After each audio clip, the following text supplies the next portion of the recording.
Okay, so we did a comparison of the 3 foreign social networks, 2 including Facebook, which we all know about, and they're called Facebook, VKontakte, and Hi5. I'm going to start with VKontakte. The website's vk.com. VKontakte means in contact. It's a Russian-based social networking website, and it was founded by Pavel Durov in 2006.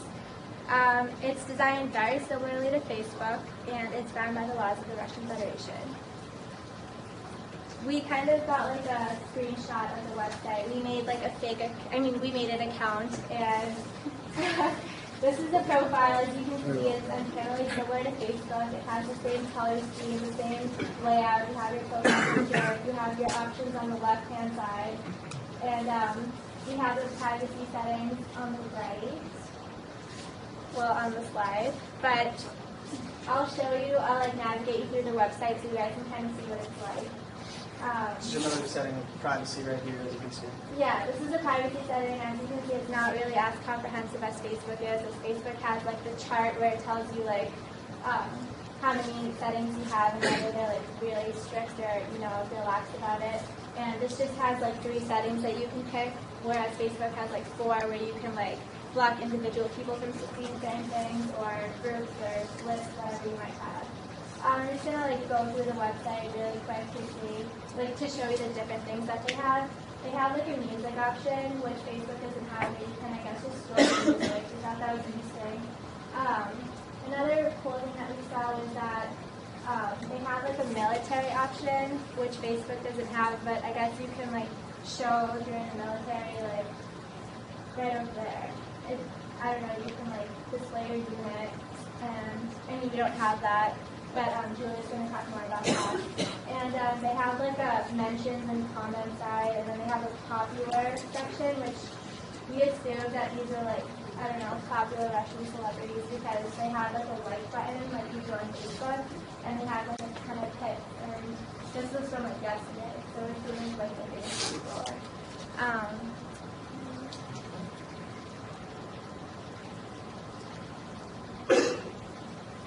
Okay, so the next website that we looked at was called www.hi5.com.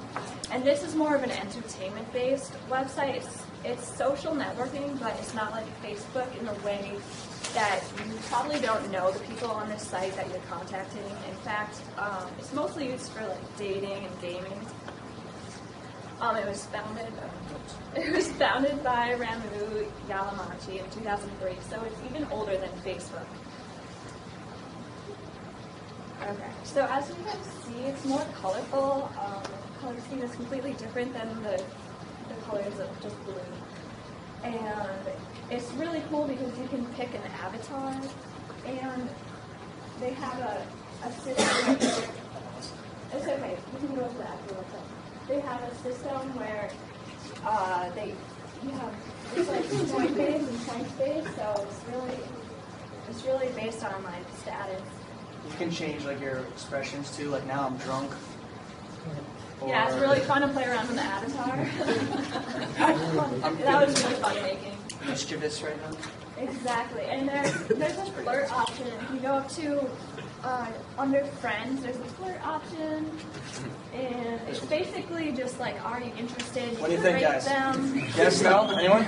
We had a little fun with that. We're interested right now. And this is kind of a different social norm. Obviously, on Facebook, the norm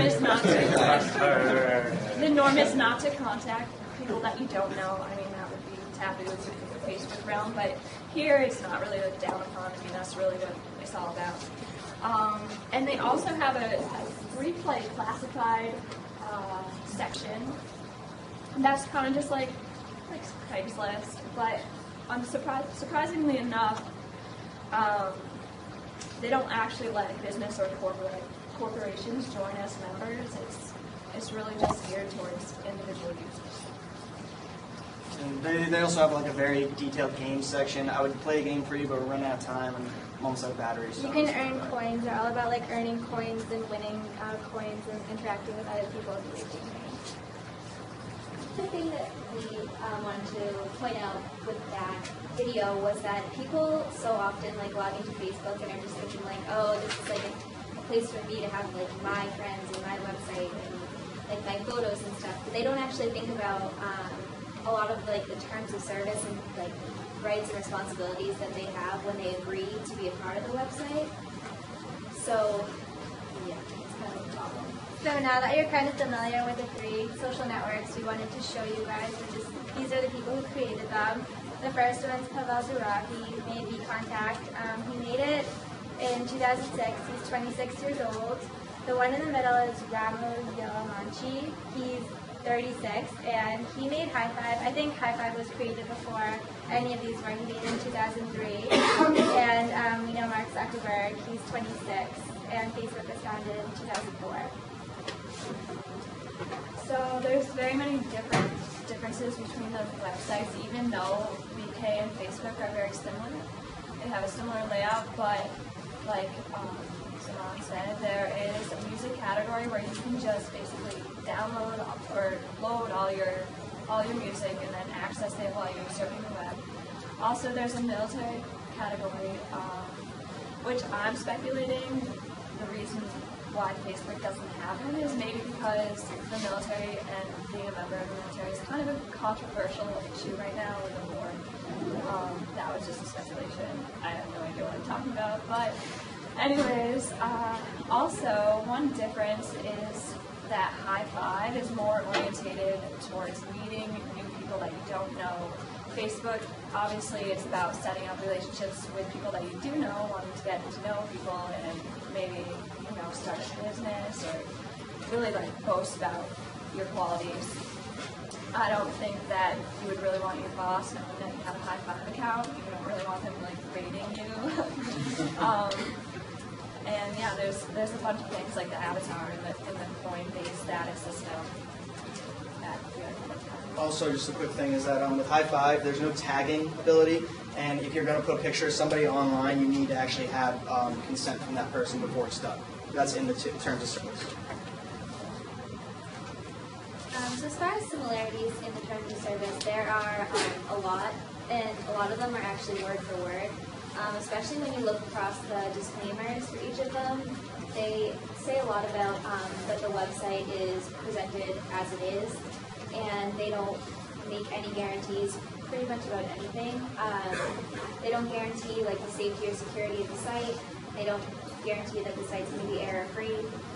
They basically just, for lack of a better term, cover their ass in the entire thing.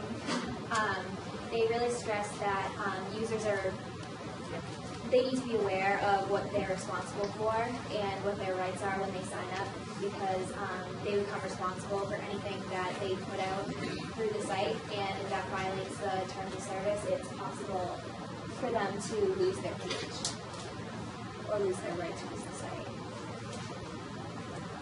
Just a couple things else here, they all have the age restriction. We're not really sure for VK because it's all Russian-based, and we couldn't find a specific date or age that Russian people are allowed to access and be their own entity on the internet. But for Facebook and High Five, which are both based out of the U.S., it's both 13 and over. Some of the differences in the terms of service, both we already know Facebook owns all the content you post. High Five is exactly the same. They have almost a word-for-word statement that says royalty-free worldwide, reproduction, replication, etc., etc. VK has something similar, but the wording was much more loose-leaf, loose-based. It didn't have anything about royalties, didn't say anything about using it worldwide. It just seemed to me that it was a lot more open to possible, if they ended up posting a lot of stuff about you, you could claim to try and get royalties and stuff like that, but also that ended up bringing into the international law aspect we talked about a little bit. You have to go to Russia to handle all those claims, etc. Yeah, and also High Five applies terms of service to people who are just browsing the website. So, I didn't even register that High Five account yet, but I've already breached some of the terms of service by uploading John Paul's picture, because you're not supposed to upload somebody else's picture without consent. And that means my computer just shattered. That's okay. Oh, wait, no, yes, we're good. Oh, okay. So, also, High Five reserves the right to change the terms of service at any given time without notifying you, and they just accept that you've accepted it if you continue to be a member. So. Just some of the stuff on international law. Even reading the VK Terms of Service, it has a clause in it that says this Terms of Service is translated from Russian if some error occurs in the translation and it means that some one of the clauses is ineligible or just couldn't be applied. No matter what, it says in the Terms of Service that it all reverts back to the Russian language and the Russian-specific laws. As he said, it's all based out of Russia. So it's very hard to find information and then really try to decipher the Terms of Service as was.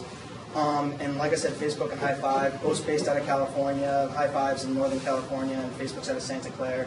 If you need to have any court cases with them, like I said, litigation, arbitration, you have to bring it to California. And for High Five, it's kind of interesting because they are the #1 ranked social networking site in Latin America. They are very prevalent in the Spanish-speaking and Latin-speaking world, as well as parts of Europe and Africa. So the fact that they are located in the United States and you're required to litigate in the United States was very interesting, especially to me. Also, High Five has a clause in the Terms of Service that states any and all court proceedings will be handled in English unless it's previously agreed upon mutually on both sides. So to me, that also brings up a lot of possibilities of hardships from people outside the country that don't speak English. A lot of the languages that are primary languages are not English for High Five users. So just another problem that would handle the international law aspect of it. So I talked a little bit before about how the language was really similar in the Terms of Service, especially how they promote responsibility for the user. So we pulled a few things off of the 3 sites that were pretty much the same across the board. You have the right to know that you're contacting a person who is actually the real person, which goes along with the rule that you can't make a fake profile. You have the right to not have your own rights violated, so that would kind of go along with the rules that you can't post illegal material like pornographic images, obviously anything that has to do with extreme violence or people would find offensive. And you can't put up any kind of threatening material or solicit information from people without approval. You also can't do things like spam or upload viruses. And they also actually have started now including sections about bullying, which is kind of a hot topic in our society right now. So those have actually been added to Terms of Service. Just a little bit about when you terminate your account. As we know with Facebook, when you terminate your account, your stuff all still exists. It's all part of Facebook's property still, at least for a little while. All 3 of these sites maintain backups for your stuff, even after you delete your account. Some of the interesting things we found is that High Five actually runs a subscription service that you pay through High Five to get specific services given to your account. They cost actual money. And when you terminate your account, you don't get any of that reimbursement back. But even though you've had those subscriptions, you no longer do. It's kind of like a magazine. You pay for it once, you're not getting your money back. As we said, Facebook maintains the most information for the most amount of time. And also, one thing we noticed, we actually thought was kind of surprising, even after termination, there's a clause in every single one of the Terms of Service that states you're still applicable to almost half the Terms of Service, 15 clauses in each one of the Terms of Service were still applicable after you terminated your account. And we found that pretty interesting / surprising. And just one more thing that we want to talk about the fairness aspect in Terms of Services. In Terms of Service for, it's probably dead now. In the Terms of Service for High Five, it stated that under dispute resolution, even though they all cover their asses by saying as is, this website's given as is, not safe or secure, it gives you the option of, as long as the claim you're making will be under $5,000, to use a alternative dispute resolution source. And it'll be either done online, over the phone, written expressly, or any type of form like that. And it also makes it a lot easier for people who aren't English speaking to handle their problems in an intermediary that can handle the problem together. That's okay. Do you guys have any questions or comments? You said that on High Five, you're not allowed to put pictures up of somebody without their permission. Yeah. How do they, Yeah, that's one of the things that's very arbitrary. Obviously, it's just like Facebook. You can't really regulate that unless somebody brings a claim about it. I guess somebody would have to go through the dispute resolution process to get a claim heard about that. Okay, so first things first.